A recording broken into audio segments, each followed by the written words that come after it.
So we're live.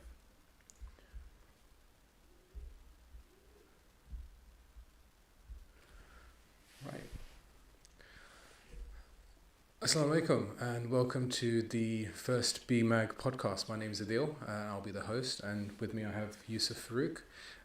So BMAG stands for the Bridgeford Muslim Action Group, and it was born out of a need that we identified. It was a group of Muslims that got together in Bridgeford, and we were concerned with the lack of response to the Gaza attacks.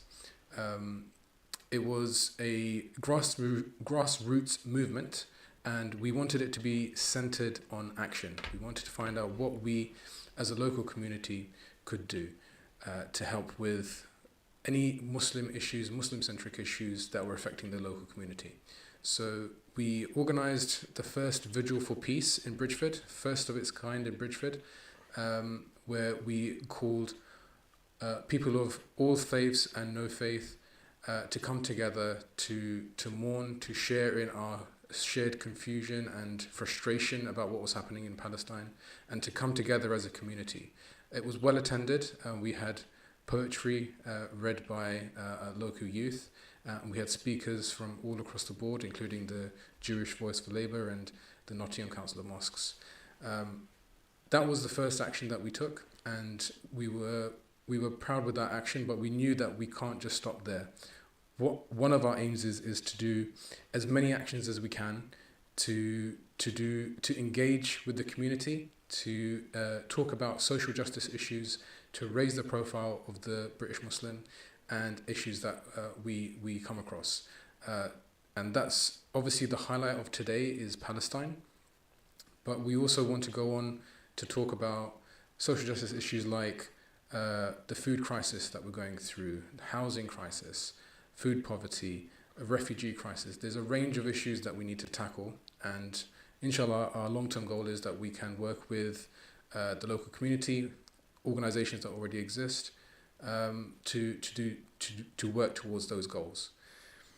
That leads us to the podcast. So today is the first in a series. We are aiming to do 2 podcasts a week to discuss, again, social justice issues that are affecting the British Muslim population on a global scale, international issues, and also on a local scale too.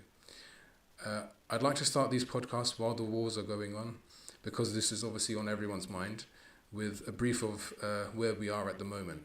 And today is day 95 of the war, day 95.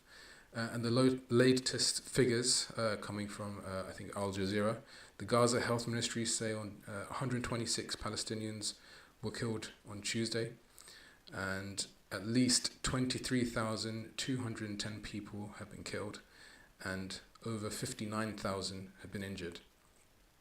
What else have we seen in recent history? For the second time this month, the Biden administration has bypassed Congress to approve an emergency weapons sale to Israel covering $147.5 million dollars worth of equipment, including fuses, chargers, and primers, which was on top of already the sales of 155 mil shells that Israel purchased previously. Another fact that we've come across, such as the scale of the genocide, that the medics in Gaza have coined a new abbreviation, WCNSF, and that stands for Wounded Child, No Surviving Family. So the topic of today is Palestine, and how did we get here? We wanted to talk about not only, and just as a by way of a reminder, we're not going to go into the details of the Palestine history, but more we're looking at how did we get here in the sense of us as a community, where this war has been going on for 75 years, but our response to it is become so inadequate, and we seem not to be able to respond in a way, in a unified voice, to get our frustrations across.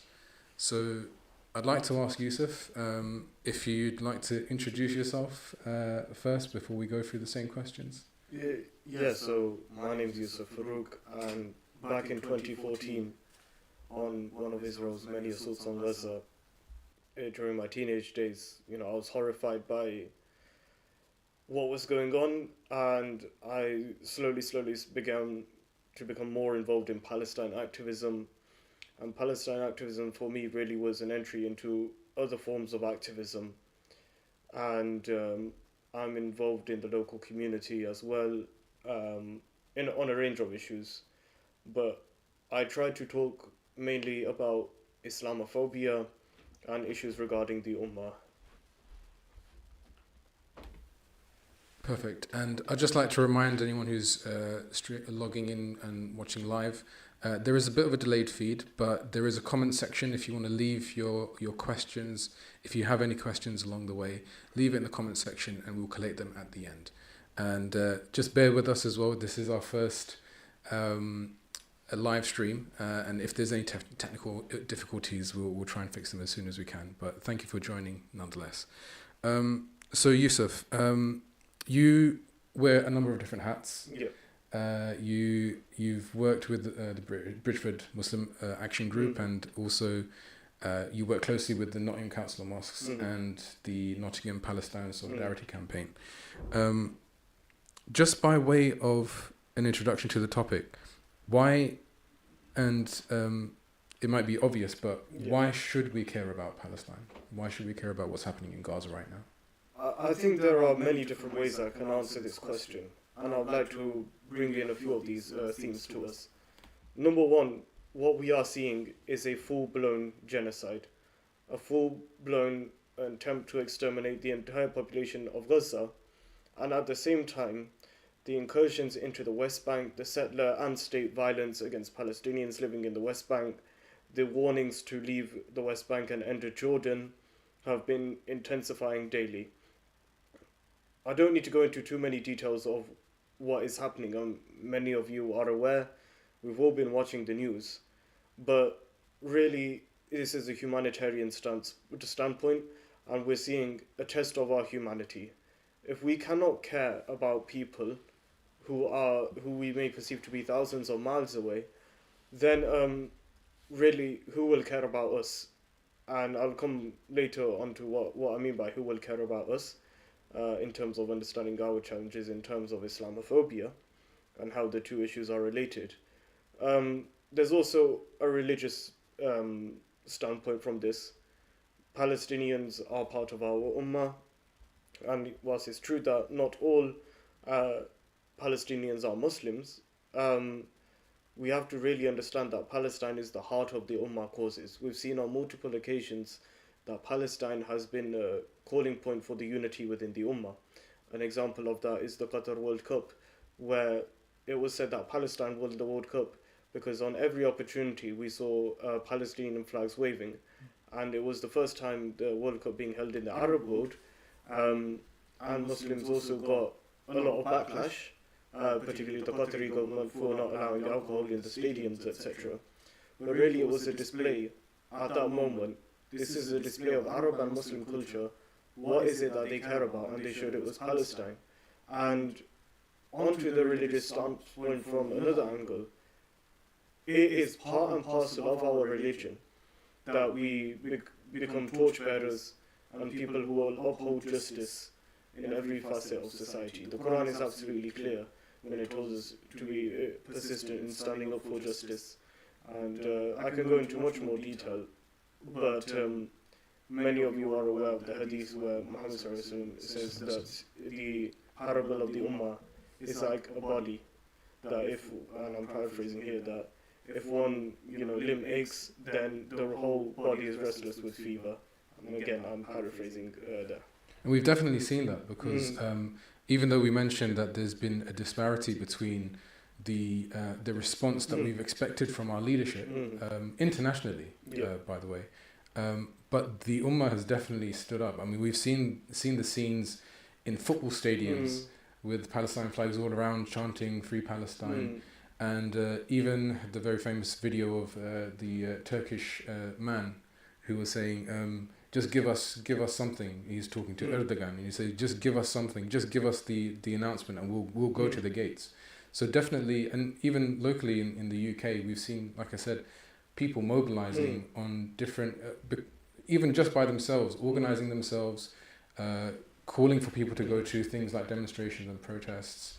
And a lot of the times, even, I mean, you can attest to what Palestine, the PSC have said about the Muslim response, that there is definitely a desire from the Muslim Ummah to do something.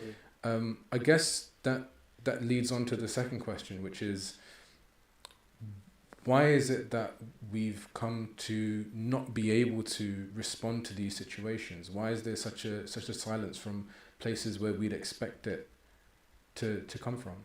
I think there's been a whole long history of pacifying Muslims.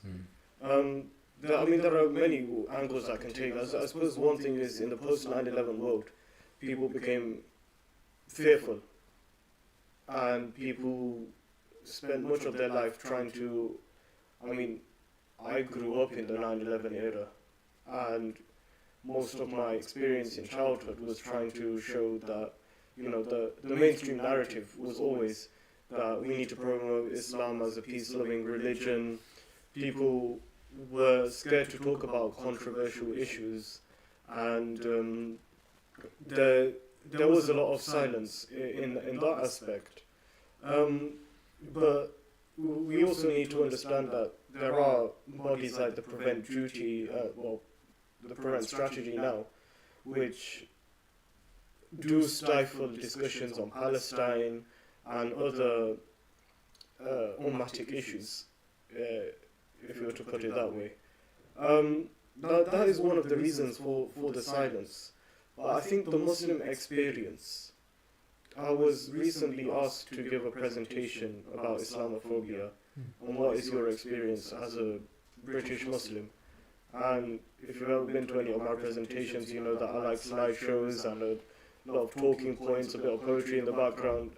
It was quite different, because I did some reflection on what is the Muslim experience and what have I experienced in my life. And what I did was I displayed some photos, starting off in Bosnia, a genocide that happened before I was born, going on to the ongoing Uyghur genocide, the Rohingya genocide, a genocide that's happening in India and in Kashmir as well.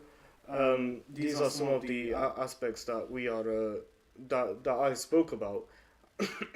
That really is the Muslim experience that we face, and I think sometimes it is natural to get demoralized, but the question is, why are we here in the first place? And this is really what we need to tackle. Muslims in the West have a higher duty than to really mobilize, to take action, and to be torchbearers and upholders of justice, to speak truth against falsehood. We must understand a piece of privilege that we have, that many people in the Muslim world want to demonstrate, they want to take action, but they are unable to, because they have tyrannical rulers that have either normalized relations with Israel or just do not let any public assembly happen, no demonstrations, because they are fearful of losing their throne. We're also seeing, as part of that, a theology of quietism, where in order to preserve their thrones, there are a few so-called scholars who are sharing this idea that in the face of injustice, we must stay silent. But there are a number of factors at the end of the day behind the silence of Muslims. But really, in the UK in particular, we have things that restrict us, like Prevent, but ultimately we do have the right to assembly, and that is being restricted, which we can discuss later. But we can take action, and I don't think I think we are underestimating the power that we have. In certain cities, you have more than 100,000 Muslims, right? In Nottingham alone, we're speaking of a community of over 40,000. Now, if all of them had mobilized in one day, it would be a big part of history. But even if 10%, 5,000 people mobilized in Nottingham, we're still making history, and this is something that we need to develop. So you're absolutely right. There is, historically, there's almost no doubt that Muslim blood has been cheap. Yeah. You talked about 9/11 and the aftermath of Mm. that. I mean, we know how many hundreds of thousands were killed in Iraq. We Yeah. know how many tens of thousands were killed in Afghanistan Mhm. and Syria and Libya, and the list goes on and on. And I think the point about Islamophobia, I think we can't hammer home enough how much of a global phenomenon that is, and what if we're not tackling that now, and if we're not speaking out about that now. I mean, one of the talks that you did and I attended, we talked about the elderly man in Sheffield who was returning from his Fajr Salah. He was attacked from the back and stamped on his neck, and this is in Sheffield. This is just down the road from us, and these are happening. I mean, in London, where I grew up, it's almost a common thing to see hijab women who wear hijab targeted and sometimes ripped off. I think even recently in one of the Palestine demonstrations, it happened where a school child was having a discussion and the mother of another child abused the hijabi wearing young girl. So this rise in Islamophobia, how much of an impact is that having on the normalization of the killing around the globe, but also the fear that's instilled in the Muslim population? Do you think that there is something to say about that? I think the way we understand Islamophobia really needs to develop. Many people perceive Islamophobia to be limited to hate crime, and yes, that is one aspect of it. So the things that you're talking about, and very serious things, we've had murders, we've had terrorist attacks on mosques, we've had bomb threats, we've had all of this, and this has increased since October the 7th. But ultimately, Islamophobia is directly connected to the war in Iraq. It's directly connected to Palestine. It's directly connected to any issue in the ummah. The ummah is being stabbed in every direction, and we need to feel confident in saying that Islamophobia is a facet of this. It's the driving force in many cases. And really, the minute you start to limit the agency of one single group, that is discrimination against them. And what is it that we've got quite a clear definition of anti-Semitism, but is there something that we haven't defined Islamophobia? We have defined Islamophobia. The All Parties Parliamentary Group have put together a definition of Islamophobia in consultation with Muslims, and their definition is that Islamophobia is rooted in racism and is a form of racism that targets notions of Muslimness or perceived Muslimness. There are many aspects of this definition, but there are also working examples in this definition. And one of them working examples directly relates to our discussion today. That one of the working examples is denying Muslim populations a right to self-determination, e.g. by claiming that an independent Palestine or Kashmir is a terrorist endeavor. And this is something as Muslims that we should be pushing this definition of Islamophobia.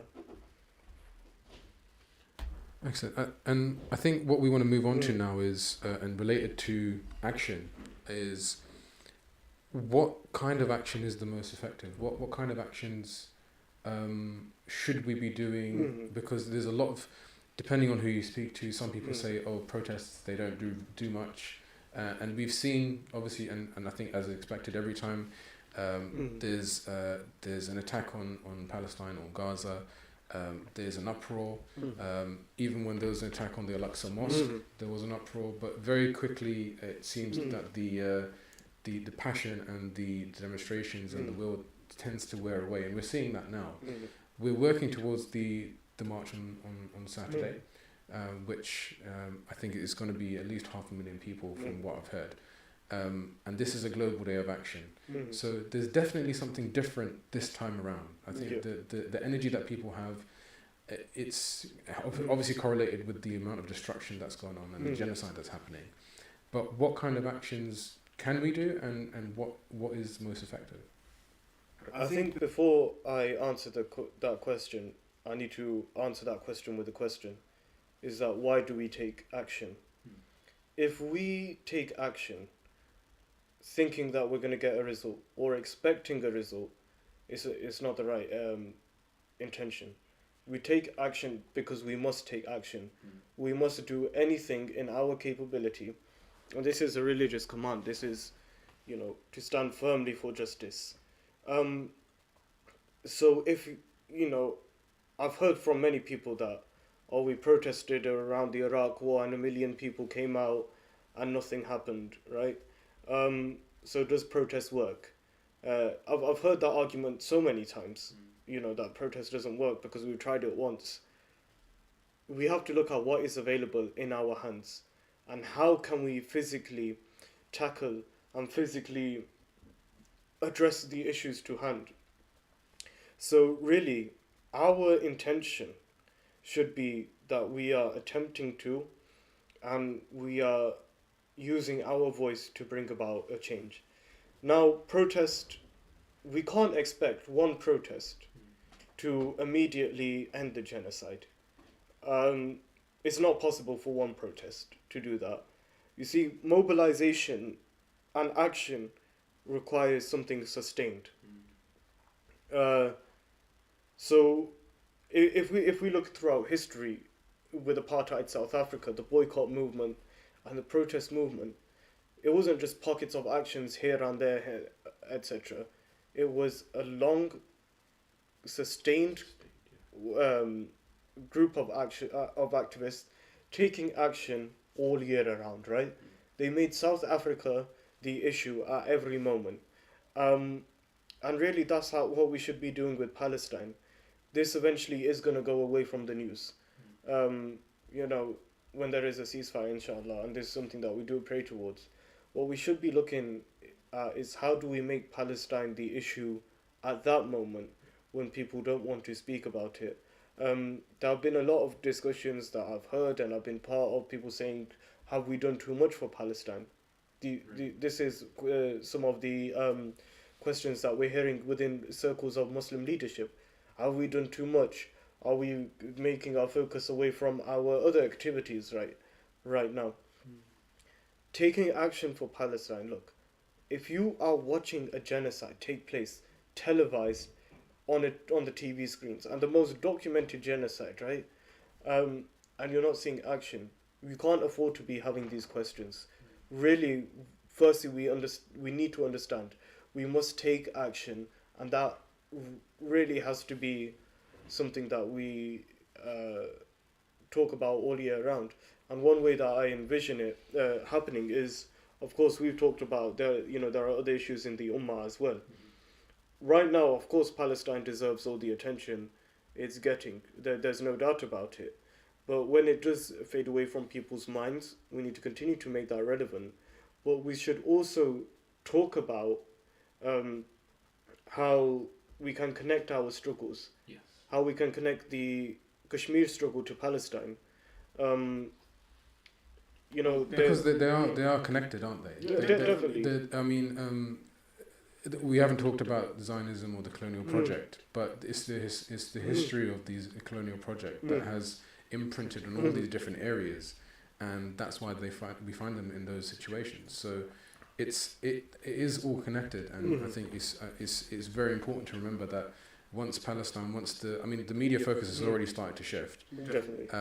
But once that media focus shifts, we can't forget, and we need to. And this idea about persistence is very, very important, because it will only work with persistence. I think we've got the evidence in the removal of Suella Braverman, where time and time again the protests came, and even though they tried to malign the protesters, even though we're protesting for peace and ceasefire, they were trying to malign us as calling for the destruction of a whole people, which was completely idiotic. But because of that pressure and because of the response, that pressure led to her resignation. So it's very important that we persist with it, and I think this is a call in Islam as well. So finally, just a word on other types of, because we talked about protests quite a bit. Are there any other forms of action that can be effective in this kind of situation? Palestinian civil society has called for BDS, boycott, divestment, and sanctions. And it's really important that we understand BDS and how to enact it. Now, we just spoke about persistence, and I think that's really key to persistence. You know, people will tire out of boycotting certain brands, etc. And BDS is something that requires strategy and persistence. If you look at the BDS National Committee website, you will see 4 categories of companies to target. So you've got your individual boycotts, that's companies like Ahava or Israeli settlement goods that we see in supermarkets, etc. Soda stream machines. And then you've got your divestment categories, Barclays, Elbit Systems, Volvo. There are pressure categories. You've got companies like Booking.com and Airbnb that let you rent apartments or hotels in settlements, even though we know settlements are illegal under international law. And companies as big as Google and Amazon are supporting Israel. So in this sense, what we do is we put pressure on these companies to say that you are clearly violating international law. And these are big companies that, at the moment, boycott alone it may be able to interrupt, but it might not be able to make the change. So it's by putting pressure on them. And then you've got these organic campaigns. We've seen companies like McDonald's who served the IDF free meals. And people were outraged and they started a boycott. And McDonald's have really felt this consumer impact, right? And they're trying to justify it. They're trying to say, well, they're franchises in each country. Some McDonald's have been forced into donating hundreds of millions of dollars towards Palestinian medical aid because of the backlash that they're receiving because of the boycott. But really, we need to think about it. Boycott. We need to educate the people. What are the companies we are targeting, and why are we targeting them?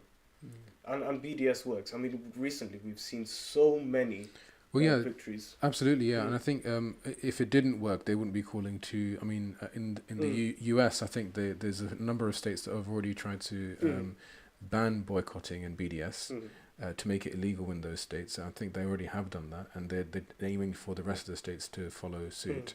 And I know in Rushcliffe in Nottingham, they're calling for a similar motion to ban BDS or boycott against a certain nation. So tomorrow, the anti-BDS bill is going through Parliament, and we coined it the anti-BDS bill, even though it has a different name. Because really, it is about BDS. The local MP in Rushcliffe, Ruth Edwards, has been a big supporter of this bill. Essentially, it will prevent local councils from boycotting any particular state. Now, as far as I'm aware, there is not a mass campaign for boycott of any other state than Israel. So this is absolutely about Israel at the moment. And it's going through its 3rd reading in Parliament right now. So it shows the impact. And really, we should be putting pressure on Nottingham City Council and Nottinghamshire County Council to disinvest immediately. And the key call is any company that is directly complicit in Israel's apartheid and genocide against the Palestinian people. So it requires strategy, it requires thought, and it requires persistence. For so many years, supermarkets have been told that these goods that you are selling are settlement goods. Settlements are illegal under international law, yet you continue to sell them. And that's why people have been creative in how they tackle supermarkets. Talking to branch managers and everything, that's already been done. It's already been done in Nottingham, it's already happened in cities across the UK and across the world. But they're not listening. So whilst we individually boycott it, we need to educate others about the boycott. And there have been many creative things that people have done. For example, flash mobs inside supermarkets, etc. And really, persistence is key.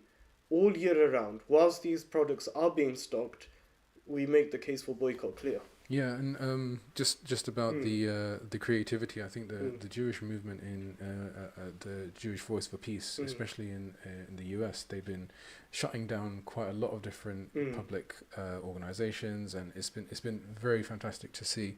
And just on that as well, if we don't get this BDS idea across, I think some of the local sellers, local shopkeepers that we've been talking about BDS and boycott, is that if there isn't a sustained movement and if there isn't enough people actively with what they're buying choose that path, they're not able to then stock the alternatives that can. So it is a bit of a cycle. So we have to encourage people who are obviously shopping, who have the buying power, but also the people that are supplying, to encourage them to shop in those places that are sympathetic to this cause.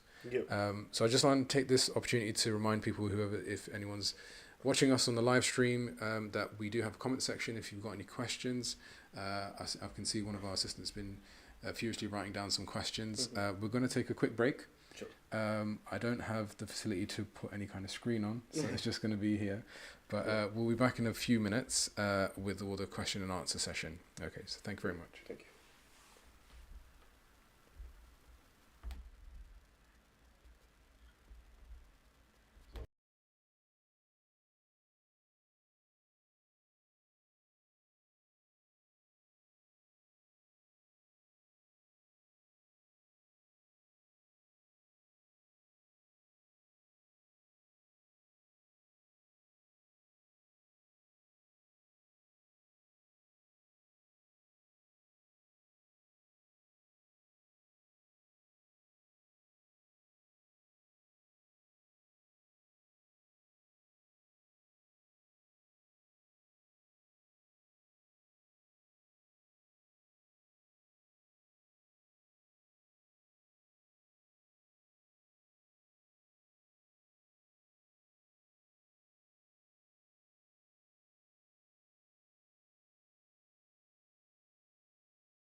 Okay, thank you for that slight pause.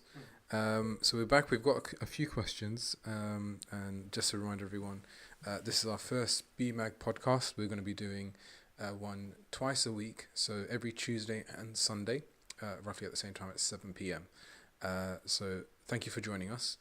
We've got Yusuf Farouk here, who's a student, who's a member of the Nottingham Council of Mosques and Nottingham Palestine Solidarity Campaign, and also active with BMAG with ourselves. So Yusuf, our first question, very much in line with what we've been talking about, what can we do at a local level in terms of activities to have a maximum impact for the people of Gaza? It's a very good question, and I think it really brings on to what we need to do is community organizing. When we say grassroots, we need to understand what does that actually mean. And when we start networking within communities, each community can bring different skills, it can bring different ideas to the table. Around Gaza and Palestine at the moment, I mean, in terms of calls, our call should be definitely for a ceasefire now. There's been a lot of creativity in what's happening. We've seen occupations of train stations, which happened at the beginning. It happened in Nottingham as well.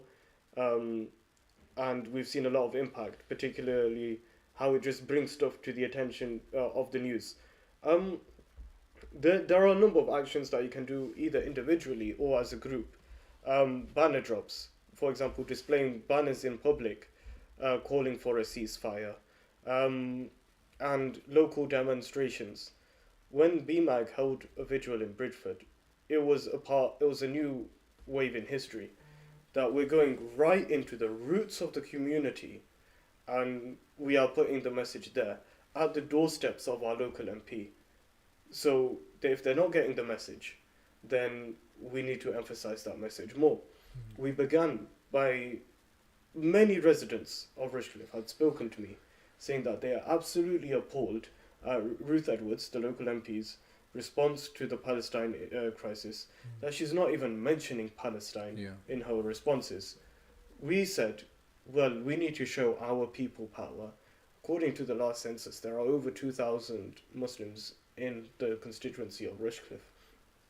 So we said, rather than individuals, sending, the same letter over and over, let's personalize it and let's use our people power to show that we are a force.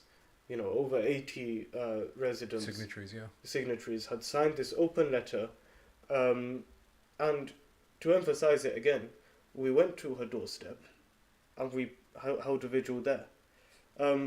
This is community organizing, and it doesn't need to be limited to Rushcliffe. Everyone within your constituencies show, listen, we are the ones who are giving you a vote. If you don't support our causes, then we will not vote for you, and we will vote against you. And I think at the moment it's crucial that we continue to emphasize, we continue to bring these issues to the ground. Always make Palestine an issue. If we're starting to see momentum die down, then what is important is, if you have noticed that, work within your own communities, build your own networks, and begin to develop what you will be doing there as a community. Yeah, and I think definitely the vote. I mean, if you're not going to vote for them, then they'll start listening. Yeah. But the main thing is another thing. I don't want to downplay protests. I mean, I know we keep banging on about protests, but one very encouraging story that I heard about one of the local protests actually was a local. I think a local, fairly lady of not very political, doesn't usually go to protests, but she was passionate about stopping the genocide, and she noticed on one of the demonstrations, on a poster, a placard saying "Stop arming Israel," and she didn't know about how complicit the UK and the US are with arming the IDF and to enable the genocide to continue. So because of that placard, because she attended a protest, because of that placard, she decided to educate herself And that motivated her to come out on more protests, to educate other people. So it is a bit of a snowball effect. I mean, even on personal level, I learned so much by talking to people who go on protests. And when we went to London on the coach, we had so many good conversations with people from all different backgrounds. So it does more than just, it exposes you to other people. And sometimes you do need to have that experience with other people to do that. I think we'll move on to the second question, which is, are there any specific agenda items for BMAG to focus on in the next few months? Yeah, so as I said earlier, that the key point on our agenda is Palestine. We will be continuing to do our new series, which is the Cinema for Change. This is bringing social issues to the light through cinema. Not everyone likes to read.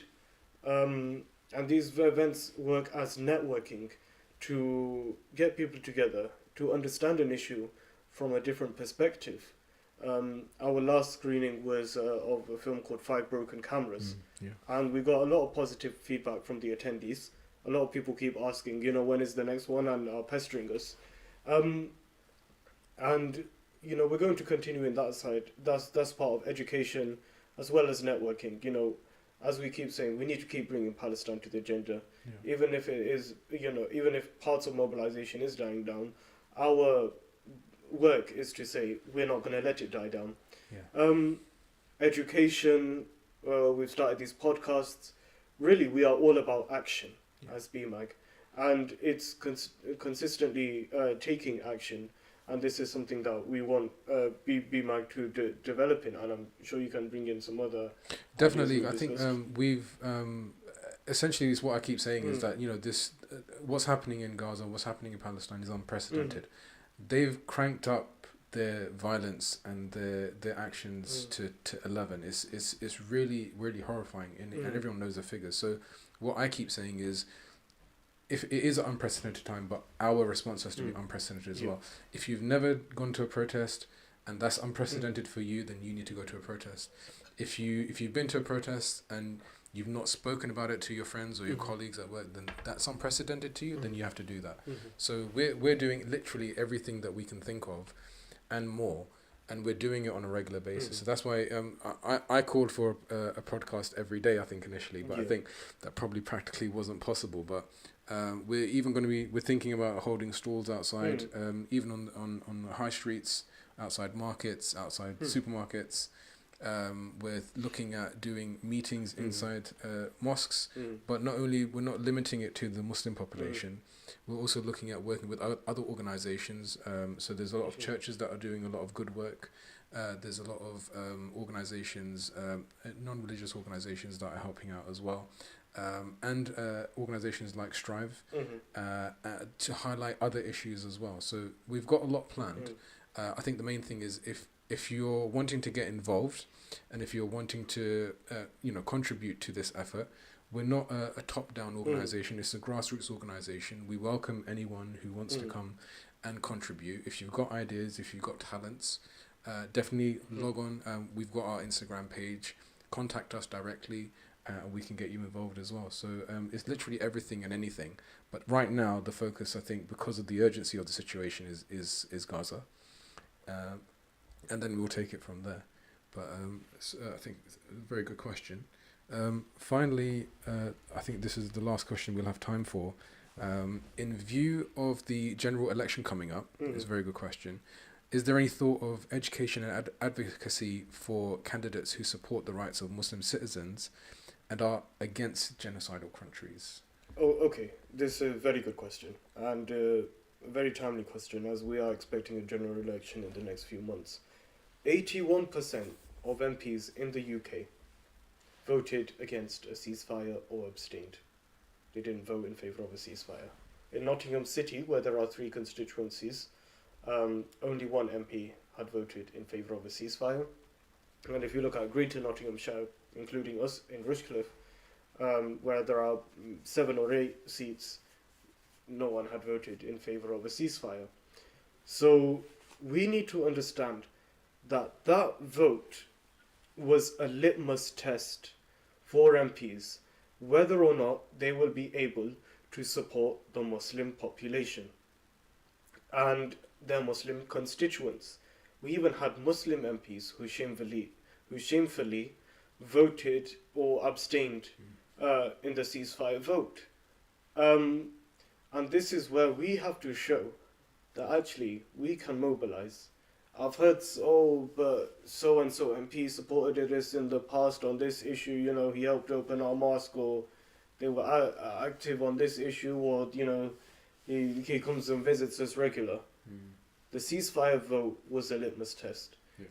Now, whilst we understand that if the British Parliament voted in favour of a ceasefire, it doesn't mean that the whole thing would come to an end, but it would be a point of pressure. It would be a beginning of a conversation on how do we pressure and stand up to Israel, who is enacting a genocide against the Palestinian people. But the MPs did not vote for that. And that's why I say it's a litmus test. They cannot be forgiven. And it's not only me saying that, but a collective of Muslim activists and individuals across the UK are calling for the Muslim Vote campaign. In the past, there was Operation Black Vote. And really, it's showing that Muslims are a key power base in multiple seats, and can make a difference, and will be making a difference. And that's what we want to do. So in the seats where MPs have not voted in favour of a ceasefire, and if you are unsure, look at the Muslim Vote campaign website. It's a quick Google search, and look to tackle. There are some seats where if only Muslims voted, you could get de-seat an MP, and there are some MPs with huge Muslim majorities, with huge majorities rather, but the Muslim vote is enough to make a dent in their voting pattern. So we say no to you because you did not support us, and we really need to push that. Yeah, it's very important because it is a powerful lobby if we can organise. So the Muslim vote is very good. It's a very important step. I think this is going to be the final question. So we've got another one from you, Mahmoud. There is so much misinformation and disinformation. I think it is imperative we delve into the Israel-Palestine conflict over the last 75 years to educate the local community. It's a very important thing, and I think there is a lot of information. There's lots of books on the topic. I'm not sure how much we've got. We've got about 10 minutes. We scheduled it until 8 o'clock. Do you want to give us a brief about the Palestine, or the dynamics of how we've got there in Palestine? I mean, if you say 10 minutes, I'm going to take up 20 minutes. I know, so what I would say is that we have a duty to educate ourselves. We need to know what is it that we are talking about. And there are multiple ways you can do this. There's Palestinian film.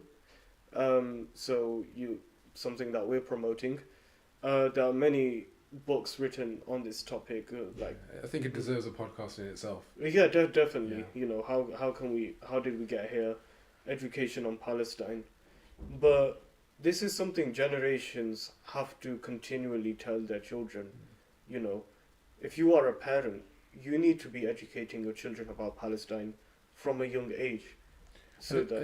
And I think it goes to show that if we're still asking this question 75 years afterwards, and we're this far into it, it just goes to show how much work there is to do, and how much more awareness we need to have as an ummah about the things that are affecting our people. And you've just said 75 years. Yeah. Last year when I was in Palestine, they were marking a centenary of the Balfour Declaration. Exactly. And in Ramallah, almost on every street corner, you had an image of Balfour's face saying, "We've not forgotten." This was 100 years ago. One document had caused all of what is happening, the Balfour Declaration. So there's been a century of oppression, a century of injustice. And of course it worsened in the Nakba in 1948. You had the Nazca and what we're seeing right now. I mean, we don't know what terminology they're going to call it in the history books. But really, 1940, we keep hearing enough is enough. It needs to end now. Yeah. That should have been our messaging in 1948. Exactly. Should have been in 1917. You know, with the Balfour Declaration, and I said the centenary. It was over 100 years ago. Yeah, how far do you want to go back? Because there's so many aspects to this, and you know, we talk about Zionism. People should know that this started with Christian Zionism, which gave the foundation of you know, this new form of Zionism that we've got in Palestine. So I think we'll wrap it up, because it does deserve a podcast by itself. There's a lot to unpack there. Thank you for being our first guest and speaking so eloquently. So just a few follow-up notes that we will be having one on Sunday, and our plan is to have excuse me, a local action group, or a local group of sisters who have taken it on themselves to look at, in terms of BDS, what we can do. They're called the Conscious Shoppers. And they collate a list of local organizations, local businesses that are supplying alternatives, and they highlight these businesses, and we'll have them on Sunday to talk. We've got a few questions based for them. Again, we are building up to the 13th, which is a global day of demonstration. We have coaches, we've arranged coaches with PSC, local mosque, the Meadows Masjid as well, and Al Khazra. They are arranging they're arranging coaches on our behalf to go down to London. So if you're interested, then get in contact with us on our socials, and we can put you into contact with the right people. There are still spaces available. I think there's very limited spaces. So they are getting taken up quite fast. So do act soon. And if you do have any questions that weren't answered, if you're part of the BMAG events group, you can contact us directly as well. And again, we'll be holding one on Sunday. So look out for this space. So thank you very much, and Assalamu alaikum.